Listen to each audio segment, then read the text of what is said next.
Munguia versus 168-pound field. Also, Munguia, fighting John Ryder after Canelo. We can talk about that. So, people say, well, Munguia beat John Ryder better than Canelo beat Ryder. But then you always got the thing of, well, I don't even think John Ryder might have had a fight in between there. But then you got people always that's going to say, well,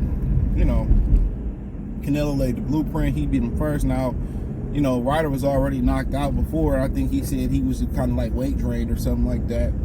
But at the end of the day, did Canelo soften Ryder up for Munguia? You know what I'm saying? Did Ryder have the best fight, or just Munguia was the better guy, or was this a better style matchup? Because now people pointing saying, well, Munguia beat Ryder better than Canelo, so he deserved a Canelo Alvarez fight. You know what I'm saying? So that's always hard to gauge because every camp is different. Everybody's in a different mental space coming into a fight. But that don't mean that, he better than Canelo. Maybe that might mean he might be closer to Canelo's level than we thought. Or maybe he might be on Canelo's level. But, that fight just means the gap is a little bit closer than we thought it was. That's what that means. The gap between Canelo and Munguia ain't as wide as we thought it was. So, when you fight a guy after a guy fought him, really what you're trying to do is lobby for the fight. You're trying to, sell the fans on a fight. And when you knock out a guy that Canelo can knock out right after Canelo can knock him out, now people are more intrigued and it's working. And it's hard to call it deception. Because you went in there and did something that, I don't think Ryder been knocked out at 168 pounds. So you came and did something that, the great Canelo Alvarez can't do, and human nature is just to be intrigued by that. Now, real fight fans know that, he possibly need a little bit more seasoning. We know that. He possibly needs a little bit more seasoning. He might need to fight an Andrade, a Plant, a Benavidez, Morel, especially to raise his profile a little bit more in the U.S., which he's huge on the West Coast. You rarely see, top Mexican fighters cross over to Mississippi. You know what I'm saying? You don't see it a lot. So, yeah. So you don't really see them on the East Coast, the Midwest, the South like that, unless it's the Southwest. You don't see it.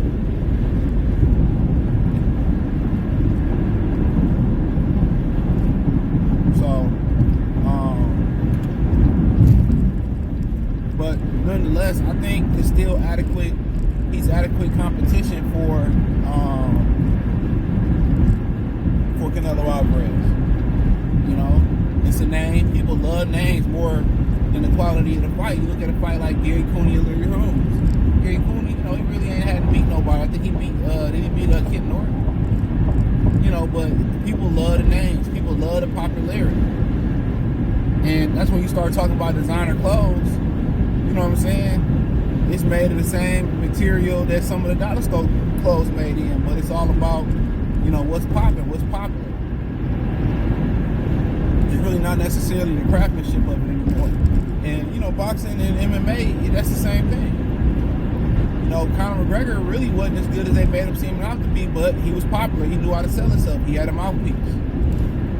And what you tend to really, really, really, look for is when that popular name brand fight actually, damn, it's a big ass Trump flag off the freeway. You know what I'm saying? But I didn't even see that coming back this way. But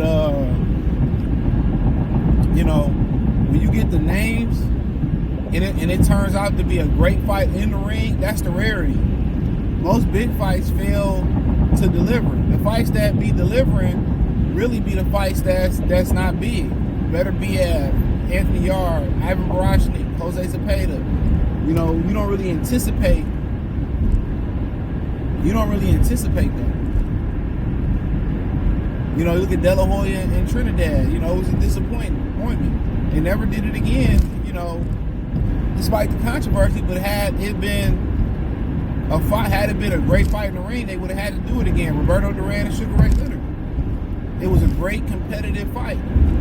People wanted to see it again. You know, Sugar Ray Leonard got $10 million in that fight. Roberto Duran purse was $1.5 million. You know,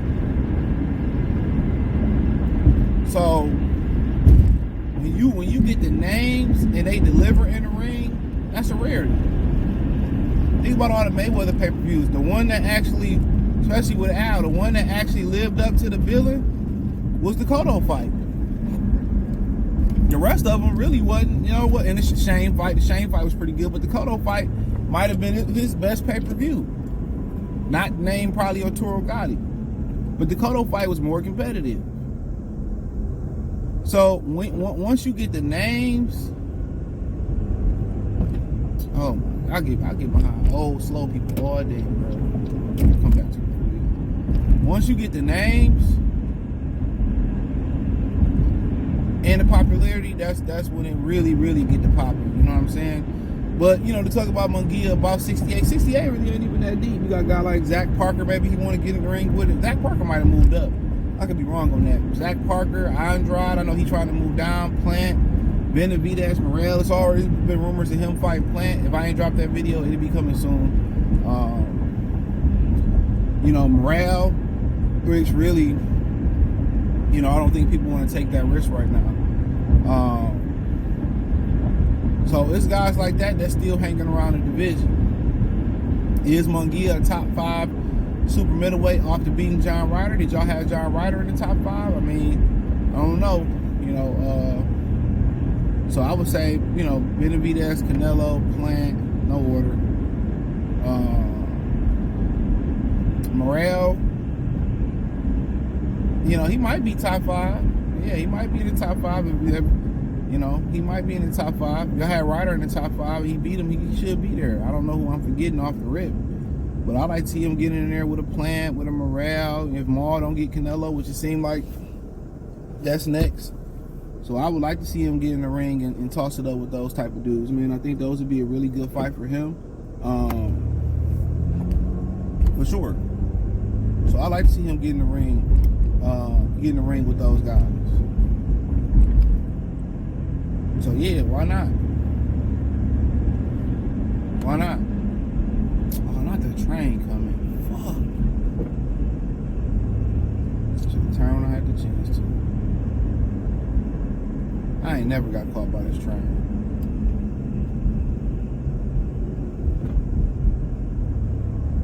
Never.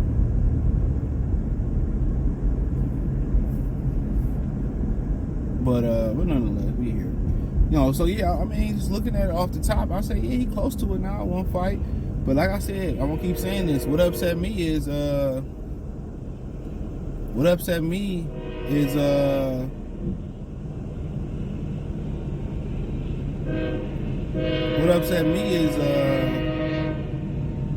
know, he didn't get a title at 160. That didn't make no sense why they didn't give him a title at 160. All them title eliminators, he was the big name at 60. He could have fought anybody, got the title, and he didn't do it. So, but at 68, I mean, you know, he looked a little bit more healthier, looked better under Freddie Roach in the whole 9. So, you know, I ain't tripping on that. But yeah, if he top 5, it's not a deep division. And really, you don't know who good and who not good, because a lot of the guys in the division, we don't know who they are. You know, you got to remember, 168 pounds is it's a division of, it's always been an international, especially European deep division. It really rose to prominence once Andre Ward and the Super 6 happened.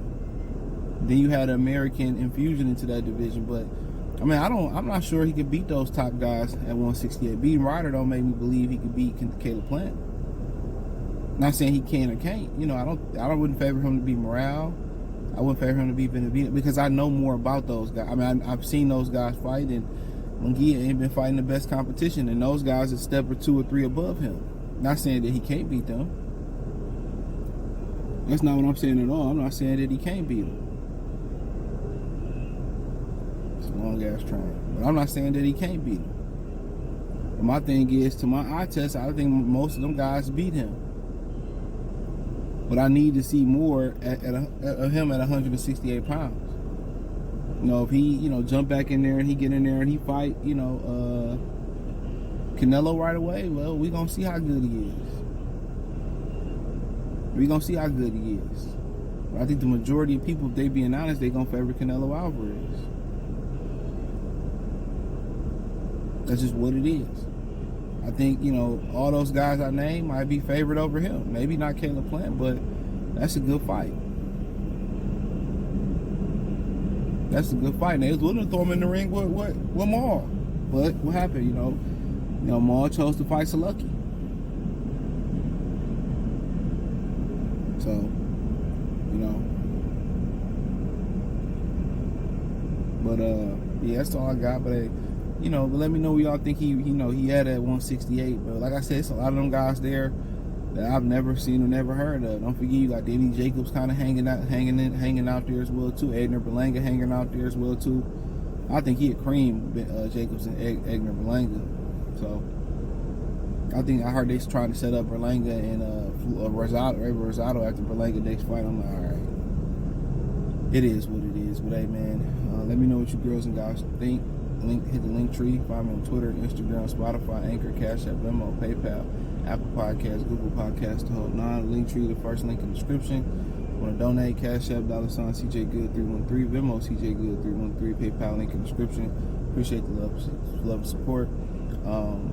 But yeah, like I said before, I think he got some work to do at 68. Only having one fight there, so I'd love to see him get a world title. But I appreciate y'all. Peace.